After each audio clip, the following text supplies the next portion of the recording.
नवरात्र हा आदिशक्तीचा उत्सव मानला जातो। महाराष्ट्रासह देशभरात हा सण मोठ्या उत्साहात साजरा केला जातो। मुंबईमध्ये देखील हा उत्सव मोठ्या प्रमाणात साजरा केला जातोय। मुंबईतील प्रसिद्ध महालक्ष्मी मंदिरामध्ये देवीच्या दर्शनासाठी भाविकांची सकाळपासूनच मोठी गर्दी दिसतेय। आढावा घेतलाय आमचे प्रतिनिधी निलेश बुधावले यांनी। सध्या महालक्ष्मी मंदिराजवळ आहे आणि आता सध्या आरती सुरू आहे आणि या आरतीसाठी हजारो भाविक सध्या लाईनमध्ये या ठिकाणी उभा असल्याचं पाहायला मिळत आहेत। आजच्या या उत्सवाच्या निमित्तानं महाराष्ट्रासह देशभरात हा मोठ्या उत्साहात सण साजरा केला जातो। देवीनं नवरात्रातील 9 दिवस भीषण युद्ध करून अनेक दैत्यांचा वध केला, महिषासुराचा संहार केला, म्हणून तिला महिषासुरमर्दिनी म्हणून ओळखलं जातं। या देवीच्या शक्तिरूपाचीच नवरात्र उत्सवामध्ये पूजा केली जाते।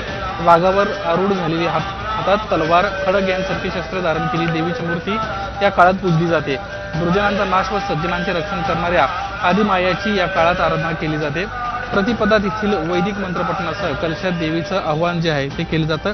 यालाच घटस्थापना म्हणून ओळखली जाते। सकाळी 9 ते 10 वाजेपर्यंत घटस्थापनेची वेळ जी आहे ती देण्यात आलेली आहे। म्हणजे असं म्हणतात की या 9 दिवसात जर दर्शन घेतलं तर म्हणजे आपल्यासाठी भविष्यासाठी खूप चांगलं असतं या गोष्टी, आणि म्हणतात की म्हणजे देवी पावते वगैरे, म्हणून नवरात्रामध्ये आम्ही आज पहिल्या दिवशीच आलो आहे। आपण महिला भाविकांशी देखील या ठिकाणी बातचीत करण्याचा प्रयत्न करणार आहोत।